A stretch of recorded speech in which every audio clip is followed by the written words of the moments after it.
ကျွန်တော်တို့ဒီကနေ့ဖေဖော်ဝါရီလ25ရက်နေ့ဒီဗုဒ္ဓဦးနေ့ညမှာဆိုရင်လည်းနောက်ထပ်ကျွန်တော်ချန်ပီယံလိဒုတိယကြောင့်ကျွန်တော်ပွဲစဉ်လေးတွေ၄ပွဲကျွန်တော်ကစားသွားဖို့ကြံသေးပါတယ်။ဒါကြောင့်မို့ကျွန်တော်ဒီပွဲစဉ်လေး၄ပွဲကိုပဲ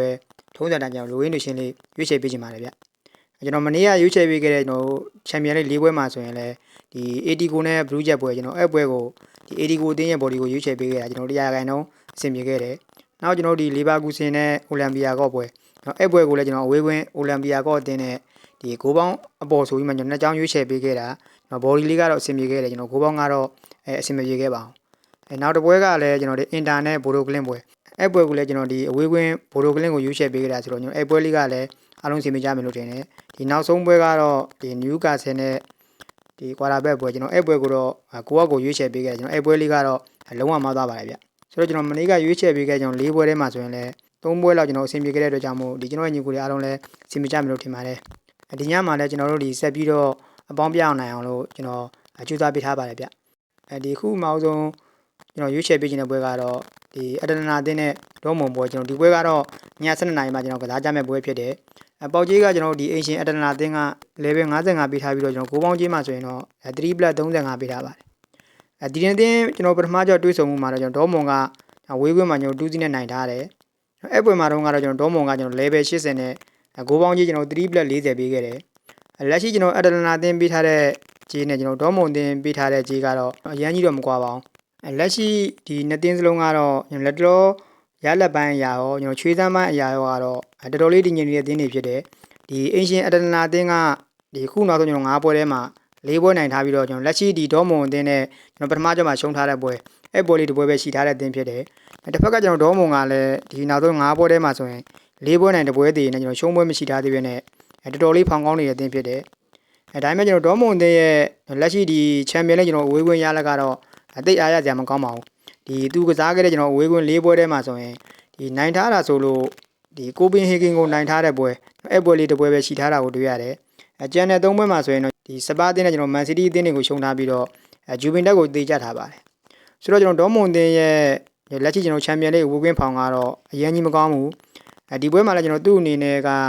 တရေကစားနိုင်အောင်မှကျွန်တော်နောက်တစ်ဆင့်ကိုတက်ရမှာဆိုတော့လက်ရှိမှာကျွန်တော်နိုင်ဖို့လိုအပ်နေတဲ့ကျွန်တော်ကတော့ဒီအင်ရှင်အတနာအသင်းကိုပဲပို့ကြိုက်ပါတယ်ဒီအတနာကတော့ကျွန်တော်လက်ရှိဒီချန်ပီယံလိကျွန်တော်အိမ်ကွင်းကစားခဲ့တဲ့ကျွန်တော်၄ပွဲမှာဘီဘာအိုတသင်းနဲ့ကိုပဲရှုံးထားတယ်ကျန်တဲ့3ပွဲမှာဆိုရင်တော့ကျွန်တော်ချက်စီကိုနိုင်ထားတယ်ဘရူးချက်ကိုနိုင်ထားတယ်ဒီစလာဗီယာအသင်းကိုကျွန်တော်တေးကြထားပြီးတော့အိမ်ကွင်းဖောင်ကတော့ကျွန်တော်တော်တော်လေးကောင်းထားတဲ့အသင်းဖြစ်ပါတယ်ဒါကြောင့်မို့ကျွန်တော်ဒီပွဲမှာလည်းဒီသူ့အနေနဲ့ကျွန်တော်အိမ်ကွင်းမှာဒီအနေဆုံးသေးနဲ့ဒီမဖြစ်မနေကျွန်တော်နိုင်ဖို့လိုအပ်နေရလို့ကြောင့်မို့ကျွန်တော်ကတော့ဒီပွဲမှာအင်ရှင်အတနာအသင်းကိုပဲရွေးချယ်ပေးချင်ပါတယ်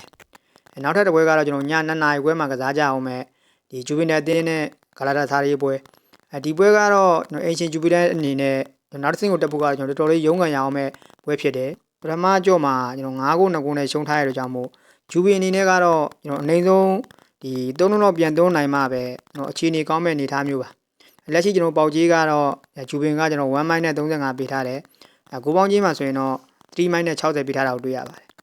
်ပထမကြော့ကျွန်တော်အဝေးကွင်းမှာတော့ဂျူဗင်ကဒီ level 80နဲ့ကျွန်တော်ဂိုးပေါင်းကြီး3+90ပေးခဲ့ပါတယ်လက်ရှိကျွန်တော်ဒီပေးထားတဲ့ body ကြီးကတော့ဂျူဗင်သင်းအတွက်ကျွန်တော်ဖြစ်တင်ဖြစ်လိုက်တဲ့ကြီးလို့မြင်တယ်ဒါပေမဲ့ဂျူဗင်တဲ့အနေနဲ့ကျွန်တော်နောက်တစ်ဆင့်ကိုတက်ဖို့ကတော့မလွယ်တော့ပါဘူးဗျလက်ရှိဂျူဗင်သင်းရဲ့ကျွန်တော်ခြေစမ်းပိုင်းကလည်းကျွန်တော်ဒီအကြဘက်ကိုရောက်လာတယ်လို့ပြောလို့ရတယ်ဒီနောက်ဆုံးကျွန်တော်ကစားခဲ့တဲ့ပြိုင်ပွဲစုံဒီ9ပွဲထဲမှာဆိုရင်လည်းတပွဲသာတည်ကြတာပြီးတော့ကျွန်တော်4ပွဲတိကိုရှုံးထားတာကိုတွေ့ရတယ်တစ်ဖက်ကဒီဂလာတာတာတွေကတော့ကျွန်တော်နောက်ဆုံးပြိုင်ပွဲစုံ9ပွဲထဲမှာတပွဲပဲရှုံးထားပြီးတော့တော်တော်လေးဖောင်ကောင်းနေတဲ့အသင်းဖြစ်တယ်ဆိုတော့ကျွန်တော်လက်ရှိဒီနှစ်သင်းရဲ့လက်တလောဖောင်ကတော့ကွာပါတယ်ဗျဒါပေမဲ့ကျွန်တော်လက်ရှိဒီအိမ်ကွင်းမှာကျွန်တော်နိုင်ဖို့လိုအပ်နေတဲ့ဂျူဗင်သင်းကိုပဲဒီပွဲမှာရွေးရမှာပဲဗျသူ့အနေနဲ့ကျွန်တော်နောက်တစ်ဆင့်ကတော့ဒီတက်တာမတက်တာတဲ့ကျွန်တော်တို့ကဒီနှစ်ကိုပြတ်ရင်တော့မှကြေးကပြေးစားရမှာဆိုတော့နှလုံးလောက်တော့ကျွန်တော်ဂျူဗင်သင်းစီကမျှော်လင့်လို့ရနိုင်ပါတယ်အိမ်ကွင်းမှာတော့ဂျူဗင်အနေနဲ့နောက်ထပ်ကျွန်တော်အမခံမှာမဟုတ်ပါဘူးဗျအနေဆုံးဒီတလုံးလောက်ကနေစားကြည့်သွားဖို့ရှိတဲ့ကြောင့်မို့ကျွန်တော်ကတော့ဒီပွဲမှာဆိုရင်လည်းဒီအေရှင်ဂျူဗင်နဲ့အသင်းကိုပဲရွေးချယ်ပေးချင်ပါတယ်ဒီနောက်ထပ်တစ်ပွဲကလည်းကျွန်တော်ည2နာရီပွဲမှာပဲကစားကြအောင်မယ် PSG တင်းနဲ့မူနာကိုပွဲလက်ရှိကျွန်တော် PSG တင်းကတော့2+25 ဘော်လီချင်းနဲ့ဂိုးပေါင်းကြီးမှာဆိုရင်တော့ကျွန်တော်၄လုံးကိုမှ55စားပေးထားတာကိုတွေ့ရတယ်ပထမကြော့ကျွန်တော်တွေးဆုံမှုမှာ PSG ကကျွန်တော်အဝေးကွင်းမှာ2-3နဲ့နိုင်ထားတယ်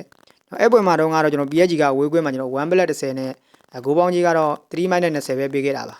လက်ရှိမှာတော့ကျွန်တော်ဂိုးပေါင်းကြီးရော ဘော်ဒီကြီးရောကတော့တော်တော်လေးပြင်းရှာနေတဲ့ကြောင့်မို့ကျွန်တော်ဒီပွဲကပထမကြောကလိုပဲကျွန်တော်ပြန်တန်ကိုတွေကျွန်တော်မြင်တွေ့သွားရလိမ့်မယ်လို့ထင်တယ်မူနာကိုအနေနဲ့ကျွန်တော်အဲ့ပွဲမှာဒီတယောက်ရော့အနေထားကြောင့်ဒါရှုံးခဲ့တာလို့ပြောလို့ရတယ်မဟုတ်ရင်ကျွန်တော် PSG အသင်းတွေအဲ့ပွဲကမလွယ်ပါဘူးဒါကြောင့်မို့ဒီပွဲမှာလည်းကျွန်တော်မူနာကိုအနေနဲ့ဒီအဝေးကွင်းမှာကျွန်တော်ဖွင့်ကစားလာဖို့ရှိတဲ့ကြောင့်မို့ကျွန်တော်ကတော့ဒီပွဲမှာဂိုးပေါင်းအပေါ်ကပဲရှင်းပြလိမ့်မယ်လို့ယူဆထားပါတယ်အဲ့တော့ကြောင့်ကျွန်တော်ဒီပွဲကိုတော့ဒီအသင်းဘော်တွေကိုမရွေးတော့ဘဲနဲ့ဂိုးဘော်ကြောင်းတဲ့ကိုပဲရွေးချယ်ပေးခြင်းပါတယ်ကျွန်တော်ဒီခုနောက်ဆုံးရွေးချယ်ပေးခြင်းတဲ့ပွဲကလည်းဒီရီယယ်မက်တစ်နဲ့ဘင်ဘီကာပွဲဒီပွဲကလည်းကျွန်တော်ည2နာရီခွဲမှာပဲကစားသွားကြပါမယ်လက်ရှိမှာတော့ကျွန်တော်ရီယယ်အသင်းက1-15ဘော်တွေချင်းနဲ့ဂိုးပေါင်းချင်းမှာဆိုရင်တော့3-35ပေးထားတယ်ရီယယ်အသင်းကကျွန်တော်ပထမကြောအဝေးကွင်းမှာကျွန်တော်1-0နဲ့နိုင်ထားတယ်ဒါကြောင့်ကျွန်တော်ဘင်ဘီကာအနေနဲ့ကတော့ဒီနောက်တစ်ဆင့်တက်ဖို့တော်တော်လေးခက်ခဲသွားပြီလို့ပြောလို့ရပါတယ်လက်ရှိကျွန်တော်ရီယယ်အိမ်ကွင်းမှာကျွန်တော်ဘင်ဘီကာအနေနဲ့ကတော့မနိုင်တော့ပါဘူးရီယယ်အသင်းကပဲကျွန်တော်နောက်တစ်ဆင့်ကို AC နဲ့တက်သွားလိမ့်မယ်လို့ထင်တယ်ရီယယ်အသင်းကကျွန်တော်လက်ရှိဒီနောက်ဆုံးကစားထားတဲ့ကျွန်တော်အိမ်ကွင်း6ပွဲဆက်လည်းရှုံးပွဲမရှိထားသေးဘူးကျွန်တော်6ပွဲစလုံးကိုနိုင်ထားတယ်ဒါပေမဲ့ကျွန်တော်ဒီ6ပွဲမှာဆိုရင်လည်းကျွန်တော်တိုက်စစ်ကတပွဲကိုကျွန်တော်2ဂိုးလုံးလောက်ထိသွင်းထားနိုင်တာကိုတွေ့ရတယ်ဆိုတော့ဒီပွဲမှာကျွန်တော်ရီယယ်အနေနဲ့ဒီနှလုံးလောက်ကတော့မျှော်လင့်လို့ရနိုင်ပါတယ်အဲဒါကြောင့်ကျွန်တော်ဒီပွဲမှာဆိုရင်လည်းအသင်းနဲ့ကျွန်တော်ဂိုးပေါင်းကပို့ပြီးစိတ်ချရမယ်လို့ယူဆတာကြောင့်မို့ကျွန်တော်ဒီပွဲမှာတော့ဂိုးပေါင်းအောက်ကိုပဲရွေးချယ်ပေးခြင်းပါတယ်ဒီနှစ်ဖက်3ဂိုးကကျွန်တော်3ဂိုးထက်မကျော်တော့ပါဘူးဗျဒီ3လုံးဆိုရင်တော့မှကျွန်တော်တို့ကဒီပြားစားရအောင်မှာဆိုတော့ကျွန်တော်ကတော့ဒီပွဲမှာဂိုးပေါင်းအောက်နဲ့ပဲလက်တွဲစီခြင်းပါတယ်ဟုတ်ကဲ့ပါကျွန်တော်ဒါကတော့ဒီကနေ့ဘောလုံးညမှာကစားကြမဲ့ချန်ပီယံလိဂ်ပွဲစဉ်တွေ၄ပွဲပါဗျဒီထဲမှာချန်ပီယံတဲ့ပွဲလေးပိုင်းလဲဘက်ကံပြီးစောပါလို့ကြံပေးခြင်းပါတယ်ဒီဗီဒီယိုလေးကညီကိုတို့ရဲ့အကျိုးရှိရဆိုရင်ကျွန်တော် channel လေးကိုလည်း like and subscribe လေးမလုပ်ရသေးရင်လုပ်သွားပေးဖို့တောင်းဆိုချင်ပါတယ်ခုလိုအားပေးကြတဲ့ကျွန်တော်တယောက်ချင်းစီတိုင်းကိုလည်းကျေးဇူးတင်ပါတယ်ဗျ